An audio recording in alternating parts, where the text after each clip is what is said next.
Bismillahirrahmanirrahim. अस्सलाम वालेकुम students, myself Qasim Ali, lecturer of physics.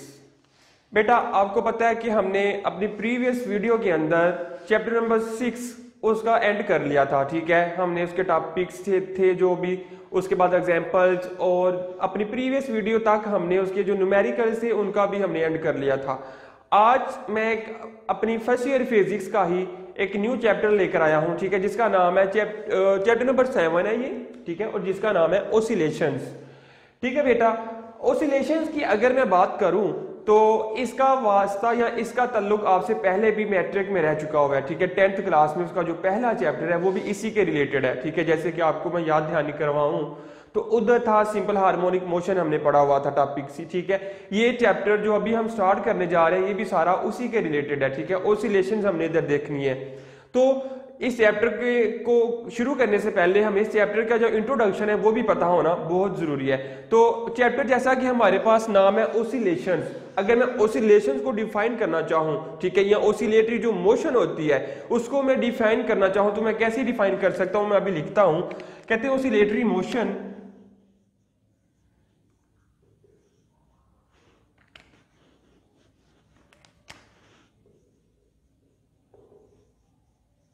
Oscillatory motion ये क्या होती है हमारे पास? ओसिलेटरी मोशन कहते हैं टू एंड फ्रो मोशन। ठीक है, to and fro motion of an object या of a body about a fixed point, about a fixed position. ठीक है, उसको हम कहते हैं टू एंड फ्रो मोशन को हम कहते हैं ओसिलेटरी मोशन। अगर मैं लिखूं, कहते हैं to and fro motion of an object about a fixed point या about a fixed position, about a fixed position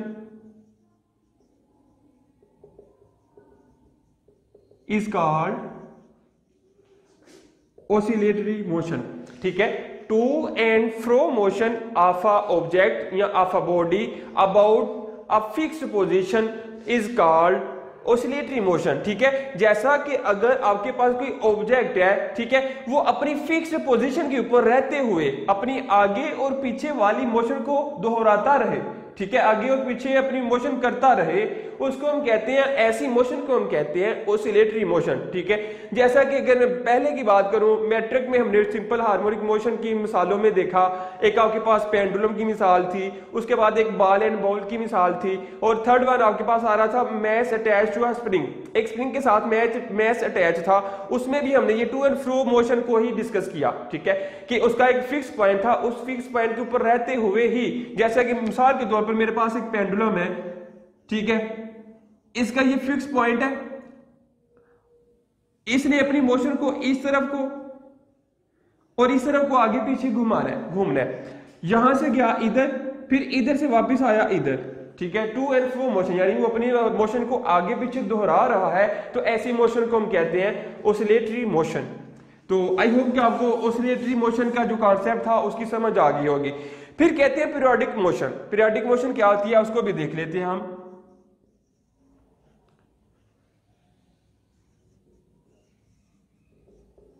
periodic motion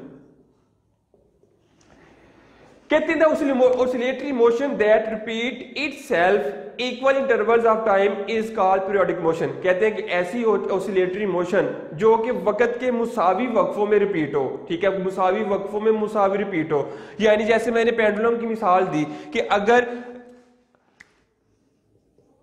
आपके पास ये पेंडुलम था, इसको यहां तक जाने में सपोज 1 सेकंड लगे, ठीक है, और इसको यहां से वापस इधर आने तक भी या इधर आने में भी सिर्फ 1 ही सेकंड लगे। ये ना हो कि ये आगे की तरफ जाए तो उसको ज्यादा टाइम कंज्यूम करना पड़े, और जब वो वापस अपने फिक्स पॉइंट की तरफ आ रहा है तो उसके लिए टाइम जो था वो ज्यादा या कम हो जाए, यानी इक्वल टाइम आपके पास ना आ रहा हो, तो इसको फिर हम कहेंगे कि पीरियोडिक मोशन नहीं है। जब इक्वल इंटरवल में इक्वल डिस्टेंस कवर करे या अपनी जो टू एंड फ्रो मोशन है उसको रिपीट करे इक्वल इंटरवल ऑफ टाइम्स में, तो आप कह सकते हैं कि ये जो आपके पास मोशन है ये पीरियोडिक मोशन है। ठीक है, कहते हैं the oscillatory motion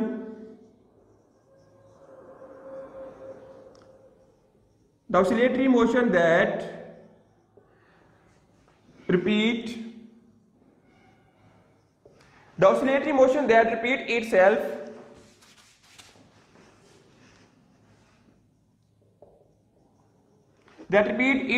after equal interval of time.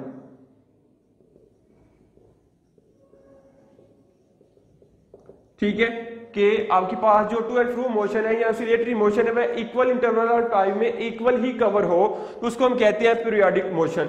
ये था बेसिक कॉन्सेप्ट जो कि था ओसिलेशन, हमारा चैप्टर का नाम था। उसी से ओसिलेटरी मोशन या फिजिक्स की कह सकते हैं कि ये ब्रांच जो बनी उसकी डेफिनेशन मैंने लिखी। फिर उसके बाद जो आपके पास पीरियोडिक मोशन थी उसके मतलब मैंने बताया। फिर कहते हैं कि अगर आप ओसिलेटरी मोशन की एग्जांपल्स को देखना चाहे, ठीक है, तो एग्जांपल बेटा हमने अपने 10th क्लास के चैप्टर नंबर 1 फिजिक्स के अंदर ही ये पढ़ा कि इसकी जो मिसालें हैं, इसकी जो एग्जांपल्स हैं, वो नंबर 1 तो हमने पढ़ा था कि आपके पास एक जो सिंपल पेंडुलम है, अभी मैंने ड्रा किया, ये भी जो एग्जांपल है ये किसकी है, सिंपल हार्मोनिक मोशन की है। उसके बाद बॉल एंड बॉल सिस्टम जो था कि एक बॉल के अंदर आप बॉल रख दें और उसको छोड़ दें, वो भी अपनी टू एंड फ्रो मोशन करता है। ये भी जो एग्जांपल थी वो भी ओसिलेटरी मोशन की ही थी।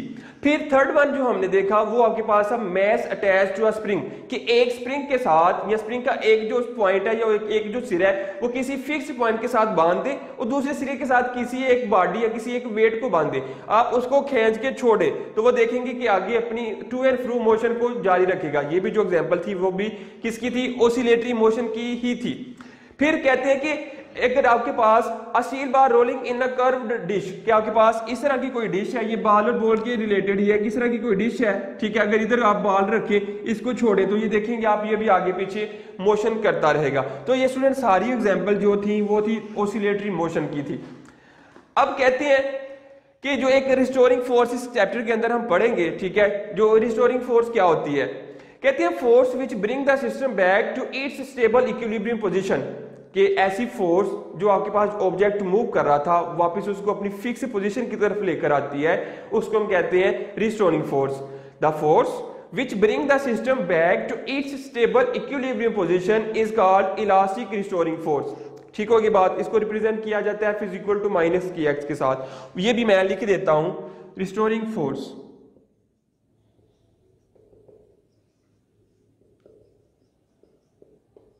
रिस्टोरिंग फोर्स में कहते हैं a force which bring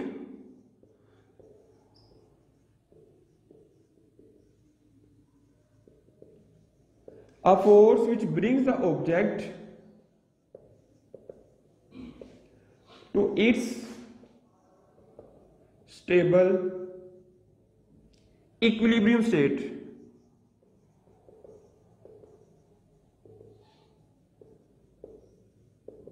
is called restoring force।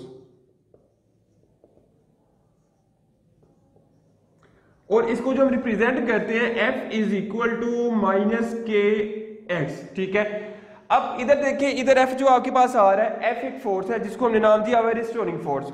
X basically इधर होता है डिस्टेंस, जो बॉडी डिस्टेंस कवर करती है, चाहे वो एम्पलीट्यूड उसका बढ़ा दे, एम्पलीट्यूड उसका कम कर दे, आगे की हरकत या पीछे की हरकत में जितना वो मैक्सिमम डिस्टेंस कवर करती है एंड पॉइंट तक, उसको हम रिप्रेजेंट करते हैं x के साथ, ठीक है। x बेसिकली इधर एक डिस्टेंस है और k इधर एक कांस्टेंट है, ठीक है, कांस्टेंट यूज करें जिसकी वैल्यू आपके पास 1 होती है। तो स्टूडेंट ये था आपके पास रिस्टोरिंग फोर्स। अब कहते हैं कि अगर आपने ऑसिलेशन को प्रोड्यूस करवाना है, ठीक है, हाउ टू प्रोड्यूस ऑसिलेशंस, इसको भी देख लेते हैं कि आप इस ऑसिलेशन को कैसे प्रोड्यूस करवा सकते हैं। कहते हैं in order to get oscillation a body is pulled away on one side from its equilibrium position and then release. जैसे कि मैंने पहले भी आपको बताया, सिंपल अगर हम पेंडुलम की मिसाल ले लें, दोबारा से मैं कंसीडर करता हूं कि सपोज ये आपके पास एक पेंडुलम था, ठीक है, ये अपनी रेस्ट की पोजीशन या आप कह सकते हैं पोजीशन पी है इसकी, या ओ पोजीशन ओरिजिन पर ठहरा हुआ है, ठीक है, स्टॉप है स्टिल। ये तब तक स्टिल रहेगा जब तक आप इसके ऊपर कोई एक्सटर्नल फोर्स अप्लाई नहीं करते। तो कहते हैं आप क्या करें, इस सपोज इसके बाद मैंने इसके साथ एक बोब को अटैच किया हुआ है स्ट्रिंग के साथ, धागे के साथ। आप क्या करें, इसको यहां से उठाएं और इस पोजीशन पर ले आए, ठीक है, इस पोजीशन पर लेकर आए। आप इसको कह रहे हैं इसकी एक्सट्रीम पोजीशन ए, यानी कि मैक्सिमम इसकी जो पोजीशन एक्सट्रीम पोजीशन आएगी वो ए आएगी इस फॉर्म में यहां तक, ठीक है। फिर क्या करें, इधर लेकर आए आप, फिर आपने इसको छोड़ देना है। जब आप इसको छोड़ेंगे क्या होगा, इसका जो आपके पास बॉब था वो वापस अपनी पहले आएगा पोजीशन ओरिजिन पर, या फिक्स पोजीशन जो थी उसकी उधर से क्रॉस करता हुआ ये वापस आएगा अपनी एक्सट्रीम पोजीशन बी के ऊपर। ठीक है, दोनों साइड पर उसकी एक्सट्रीम पोजीशन होगी। एक को मैंने नाम दे दिया एक्सट्रीम पोजीशन ए, दूसरी को मैंने नाम दे दिया एक्सट्रीम पोजीशन बी। यानी इधर से स्टार्ट हुआ, आपने छोड़ा, किधर आएगा, रिस्टोरिंग फोर्स जो होगी इसके अंदर वो लेकर आएगी उसको वापस अपनी ओरिजिन के ऊपर, जो उसका फिक्स पॉइंट था उधर। फिर क्या होगा कि जो रिस्टोरिंग फोर्स से जो दूसरी फोर्स है वो बढ़ जाए तो क्या होगा, ये इधर स्टे नहीं करेगा बल्कि वापस अपनी एक्सट्रीम पोजीशन बी पर जाएगा, और ये टू एंड फ्रो मोशन जारी रहेगी। इसको हम कहते हैं ऑसिलेटरी मोशन। ठीक हो के बाद फिर कहते हैं कि अगर आप देखें रिक्वायरमेंट्स क्या है ऑसिलेटरी मोशन के लिए, कि ऑसिलेटरी मोशन किन चीजों की वजह से आ सकता है, अगर वो चीजें ना हो तो ऑसिलेटरी मोशन नहीं हो सकती। कि नंबर 1 कहते हैं oscillating system has restoring force, कि जो आपके पास सिस्टम है ऑसिलेट कर रहा है उसके पास रिस्टोरिंग फोर्स लाजमी होनी चाहिए। ठीक है, रिस्टोरिंग फोर्स कैसे आएगी, आपने इसको उठाकर इधर लेकर गए तो इसके अंदर रिस्टोरिंग फोर्स स्टोर होगी।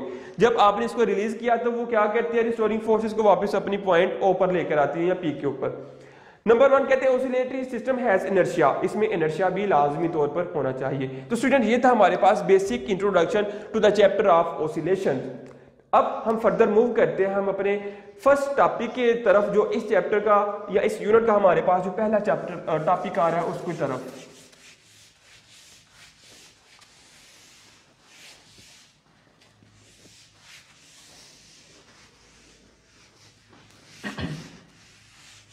तो स्टूडेंट जो हमारे पास पहला टॉपिक है चैप्टर का वो है हुक्स लॉ, और इंपॉर्टेंट टर्म है अकॉर्डिंग टू शॉर्ट क्वेश्चन। ठीक है, आपके पास जो पेपर पॉइंट ऑफ व्यू से आपने इसको अच्छी तरह से प्रिपेयर करना है।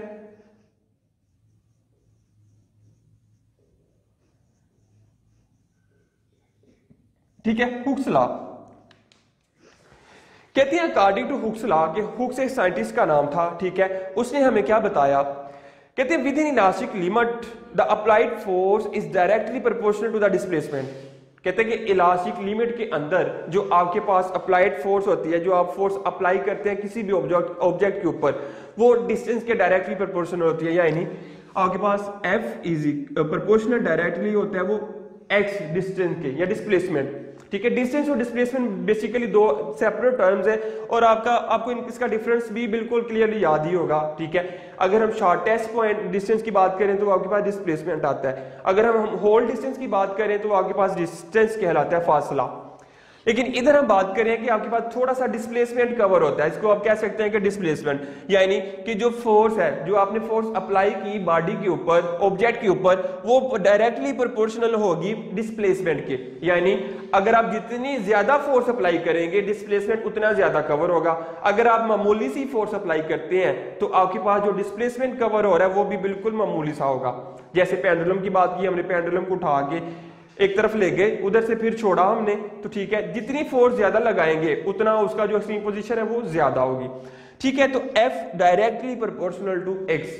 अब आपके पास ये साइन आ रहा है प्रोपोर्शनल का, एंड वी नो वेल कि जब भी हमने प्रोपोर्शनल का साइन खत्म करना हो, ठीक है, तो प्रोपोर्शनल का साइन खत्म करने के लिए हम क्या करते हैं, कांस्टेंट का यूज करते हैं। तो इधर जो कांस्टेंट यूज होगा आपके पास वो आएगा k।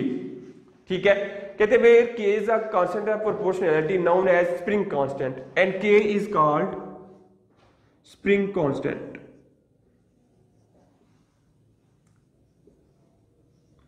ठीक है, F हमारे पास फोर्स थी, X हमारे पास डिस्प्लेसमेंट था, और एक k कांस्टेंट आ रहा था जिसको कांस्टेंट ऑफ प्रोपोर्शनैलिटी कहते हैं और या स्प्रिंग कांस्टेंट कहते हैं हम। कहते हैं स्प्रिंग कांस्टेंट की अगर डेफिनेशन देखिए, कहते हैं spring constant is defined as the force per unit extension.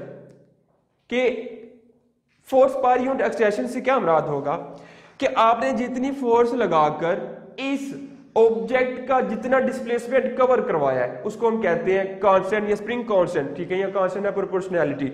अगर इसके यूनिट्स की बात करें तो यूनिट्स कहते हैं न्यूटन पर मीटर। ठीक है, इसके जो यूनिट्स होंगे वो क्या होंगे, आपके पास यूनिट्स आपके पास आएंगे न्यूटन पर मीटर। फिर फर्दर कहते हैं अगर हम सिंपल हार्मोनिक मोशन की बात करें, क्योंकि एक बेसिक जो हमारा टॉपिक है, ठीक है, ये बेसिक हमारा जो कॉन्सेप्ट है इस चैप्टर के अंदर वो यही है कि हमने पढ़ना है सिंपल हार्मोनिक मोशन को। आगे फर्दर उसकी जो टाइप्स या सब टॉपिक्स आएंगे वो सारा उसी के अंदर आते हैं, उसके अंडर आते हैं। लेकिन बेसिक जो हमारा काम है वो पढ़ना है हमारे पास सिंपल हार्मोनिक मोशन के। सिंपल हार्मोनिक मोशन बेसिकली होती क्या है, ये तो हमने हुक्सला ने हमें ये बता दिया कि आपके पास जो फोर्स है वो डायरेक्टली प्रोपोर्शनल होती है डिस्प्लेसमेंट के। फिर हम प्रोपोर्शनल का साइन खत्म करके एक कांस्टेंट यूज करते हैं जिसको हम स्प्रिंग कांस्टेंट यूज कहते हैं और उसका यूनिट होता है न्यूटन पर मीटर। ठीक होगी बात। अब जब अगर हम देखें सिंपल हार्मोनिक मोशन या जिसको हम SHM भी कहते हैं, सिंपल हार्मोनिक मोशन, ठीक है, and simplest form is SHM, ठीक है, जिसको हम सिंपल हार्मोनिक मोशन कहते हैं the oscillatory motion in which acceleration of the body at any point is directly proportional to displacement। मैं लिखता हूं the oscillatory motion, the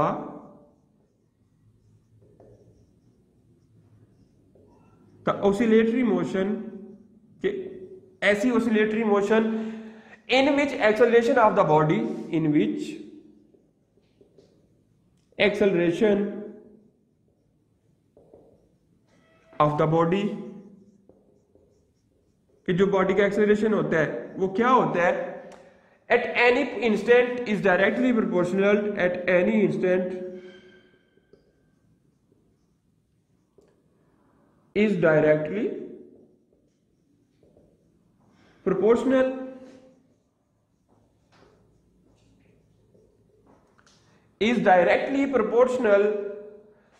to displacement from the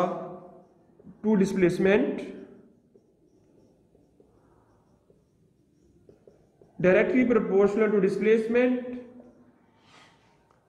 from the mean position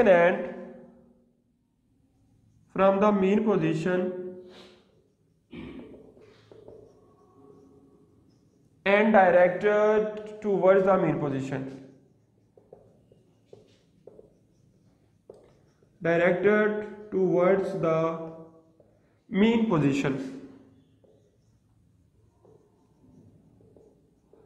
ठीक हो गया बात। फिर कहते हैं mean position is called simple harmonic motion, या SHM, ठीक है। अब डेफिनेशन में पढ़ता हूं, कहते हैं the oscillatory motion in which acceleration of the body at any instant is directly proportional to the displacement. कहते हैं कि ऐसी ऑसिलेटरी मोशन जिसके अंदर क्या होता है कि आपके पास जो बॉडी का एक्सेलरेशन होता है किसी भी लम्हे आप देखेंगे वो क्या होगा, डायरेक्टली प्रोपोर्शनल होगा मीन पोजीशन के। और उसकी अगर आप डायरेक्शन देखेंगे, ठीक है, उसकी जो डायरेक्शन होती है, डायरेक्शन भी किस तरफ को होती है, वो भी डायरेक्शन जो होती है वो भी मीन पोजीशन की तरफ ही होती है। और ऐसे प्रोसेस को हम क्या कहते हैं, सिंपल हार्मोनिक मोशन। फिर से सुने कि ऐसी ऑसिलेटरी मोशन जिसके अंदर जो बॉडी है, ठीक है, बॉडी का जो एक्सेलरेशन है वो हमेशा मीन पोजीशन की तरफ होता है, ठीक है। अगर बॉडी की जो आपके पास ऑब्जेक्ट था उसकी डायरेक्शन देखें तो डायरेक्शन क्या होता है, वो भी हमेशा अपनी मीन पोजीशन की तरफ ही होगी। तो ऐसे प्रोसेस को हम क्या कहते हैं, सिंपल हार्मोनिक मोशन। फिर कहते हैं कंडीशन, इसके लिए क्या आएंगी कंडीशन की, जब हम बात करते हैं बच्चों वो भी देख लेते हैं।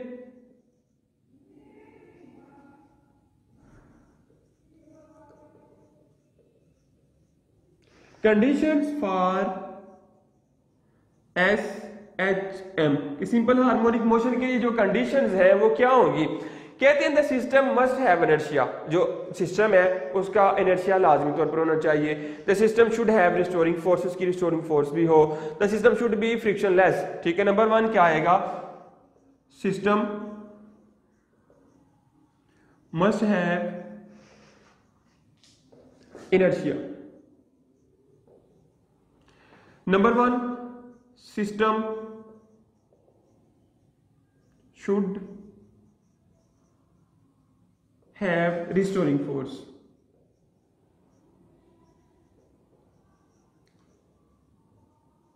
ठीक है। सेकंड एंड थर्ड वन आपके पास क्या आएगा, सिस्टम शुड बी फ्रिक्शनलेस। जो सिस्टम है आपके पास वो क्या होना चाहिए, फ्रिक्शनलेस होना चाहिए। There are 3 conditions for simple harmonic motion. Number 1 कि आपके पास जो सिस्टम है मस्ट हैव इनर्शिया, उसमें इनर्शिया जरूर होना चाहिए। Second one should have restoring force, जो आपके पास सिस्टम है ऑब्जेक्ट है उसके पास जो रिस्टोरिंग फोर्स है वो डेफिनेटली होनी चाहिए।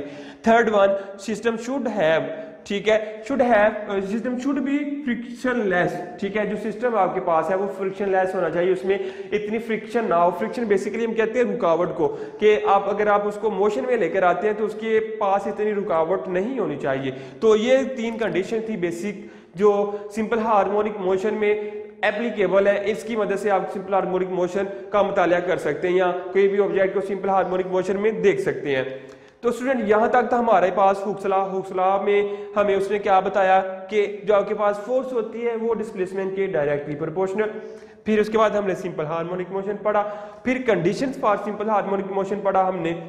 अब कहते हैं motion of mass attached to a spring, कि अब एक इसकी जो एप्लीकेशन है सिंपल हार्मोनिक मोशन की उसको हम देखते हैं कि जब आपके पास एक स्प्रिंग है और उस स्प्रिंग के एक सिरे को तो हमने फिक्स कर दिया, किसी पॉइंट के साथ बांध दिया, और जो आपके पास दूसरा सिरा आता है उस सिरे को हमने एक मैस के साथ, उसके साथ एक मैस को अटैच कर दिया, फिर उसकी हमने मोशन करवानी है।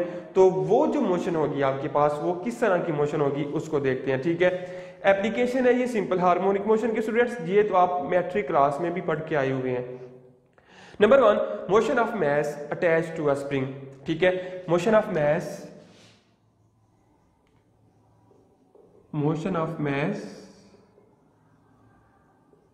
अटैच्ड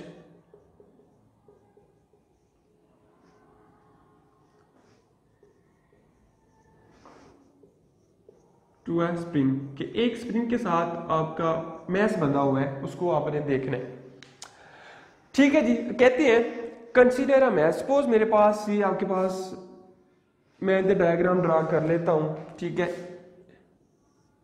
3 डायग्राम बेसिकली मैं ड्रा करूंगा। ये मेरे पास एक मैच था, एक स्प्रिंग था, स्प्रिंग के साथ मैंने क्या किया, इसके साथ मैच को अटैच कर दिया, ठीक हो गया बेटा। फिर दूसरी फिगर में मैंने क्या किया, इसको मैंने खींचा, ठीक है, इसकी एक्सट्रीम पोजीशन पर मैं इसको ले गया, इसको क्या ले ए, इसको क्या ले बी, ठीक है। फिर थर्ड पॉइंट क्या होगा, जब ये वापस आएगा ये वापस कंप्रेस हो जाएगा, ठीक है, इस पोजीशन को आप क्या लें, पोजीशन नंबर सी। अब बेसिकली क्या होगा बच्चों, ठीक है, इसी एक्सट्रीम पोजीशन से लेकर, ठीक है, इतना इसके अंदर आप देखिए इजाफा आया, ये इसकी एक्सट्रीम पोजीशन थी, यहां से लेकर यहां तक इसका जो डिस्प्लेसमेंट कवर हुआ, फिर यहां से लेकर यहां तक इसका जो कंप्रेस था स्प्रिंग, ये कंप्रेशन आ गई इसके अंदर। फिर अब अगर देखें हम बाय थ्योरी कहते हैं consider a mass attach to a spring, कि एक स्प्रिंग के साथ आप क्या करें, मैस को अटैच कर दें, अटैच कर दिया हमने, फिर क्या किया आपने, उसके ऊपर एक फोर्स अप्लाई की। फोर्स कैसे अप्लाई की, आपने इस मैस को पकड़ा, पकड़ के थोड़ा सा इसको एक्सटेंड किया, ठीक है, स्प्रिंग को आपने खींचा। अब खींचने से क्या होगा, इसके अंदर एक्सटेंशन आएगी, ठीक है, या कह सकते हैं जिसके अंदर जो एक्सटेंशन आ रही है वो इसके अंदर रिस्टोरिंग फोर्स आ रही है। जब आपने स्प्रिंग को पकड़ के या मैच को पकड़ के खींचा इस तरफ को, इस स्प्रिंग के अंदर एक फोर्स स्टोर होती जाएगी, जो आप इसको खींचेंगे, जितना ज्यादा खींचेंगे उतनी ज्यादा फोर्स स्टोर होगी, और उस फोर्स को हमने नाम दिया हुआ है रिस्टोरिंग फोर्स का। तो आपके पास इधर रिस्टोरिंग फोर्स स्टोर हो गई।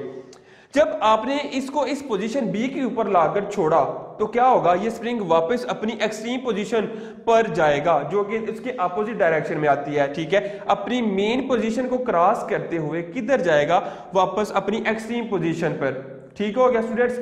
अब जिसको हमने इसका सपोज आप कह लें कि इसका जो नाम था ए प्राइम था, ठीक है, अपनी पोजीशन यहां तक गया, इसको हमने कह लिया बी, इसको हमने क्या लिया बी ए प्राइम, पोजीशन बी तक हमने इसको एक्सटेंड किया, वापिस छोड़ा तो कहां तक गया, पोजीशन अपनी ए प्राइम तक, ठीक है स्टूडेंट्स, तो ये सारा हो रहा है रिस्टोरिंग फोर्स। रिस्टोरिंग फोर्स क्या करती है कि ऑब्जेक्ट को वापस अपनी मेन पोजीशन पर लेकर आती है, ठीक है, लेकिन मेन पोजीशन पर रुकता नहीं है एकदम से।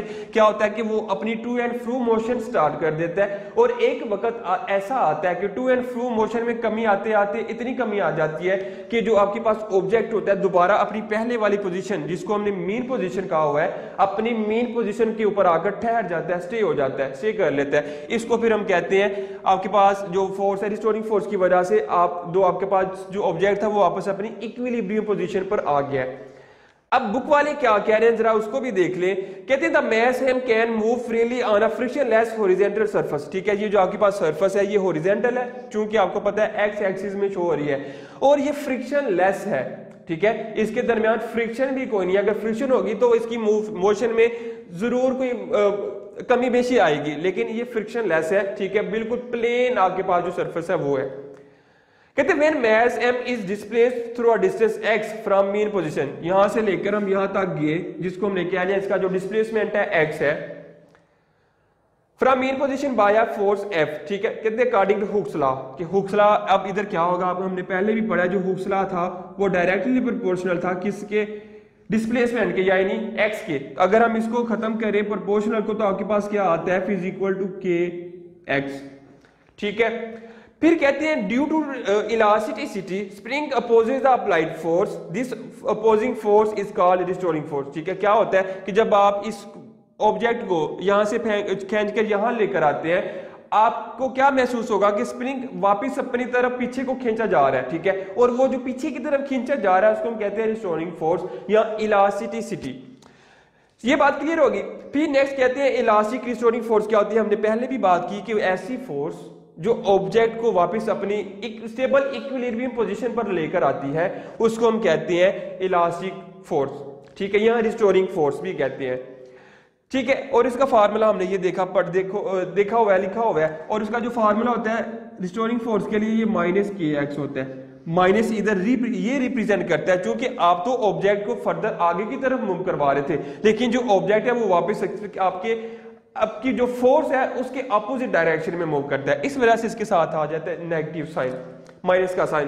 कहते हैं negative sign show that F is directed opposite to x। देखिए x इधर को कवर हो रहा था, लेकिन फोर्स क्या, F जो रिस्टोरिंग फोर्स है वो इस तरफ को थी, ठीक है। ये दोनों की डायरेक्शन अपोजिट होने की वजह से आपके पास इधर माइनस का साइन आ जाता है।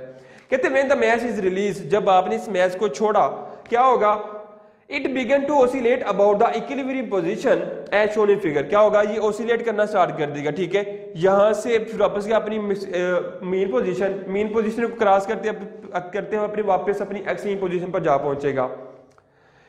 कहते हैं such type of oscillations are due to restoring force and inertia. ये जो आपके पास ऑसिलेशंस हो रही हैं वो रिस्टोरिंग फोर्स और इनर्शिया की वजह से हो रही हैं।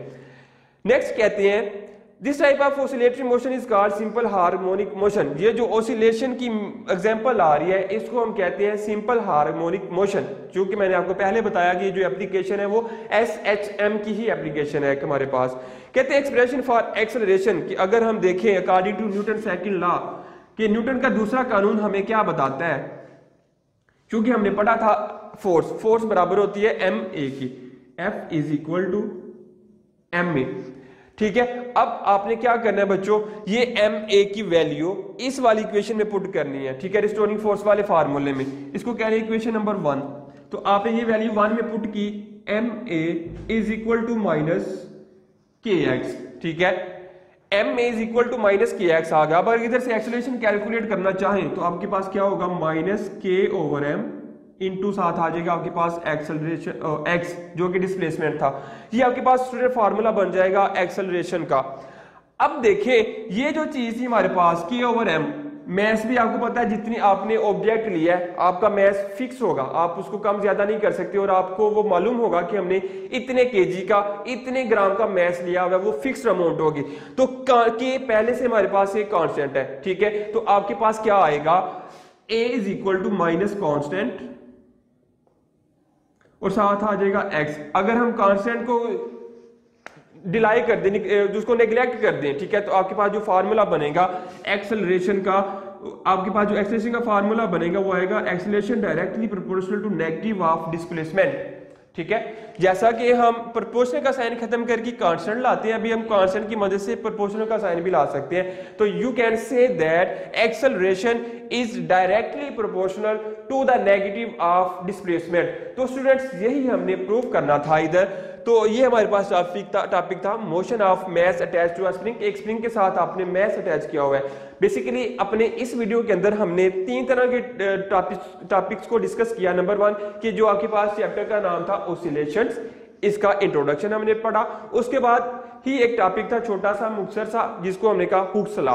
हुक्स लॉ ने हमें इस ऑसिलेशन के मतलब क्या बताया वो हमने पढ़ा। एंड थर्ड वन एंड पे जो हमने स्टडी किया वो था motion of mass attach to a spring, कि एक स्प्रिंग के साथ मास अटैच है उसकी मोशन कैसी होगी, क्या क्या उसके अंदर तरीकाकार आएंगे, उस सारे को हमने डिस्कस कर लिया। तो स्टूडेंट आई होप कि आपको क्लियरली इस सारे टॉपिक्स की या इस सारी वीडियो की समझ आ गई होगी।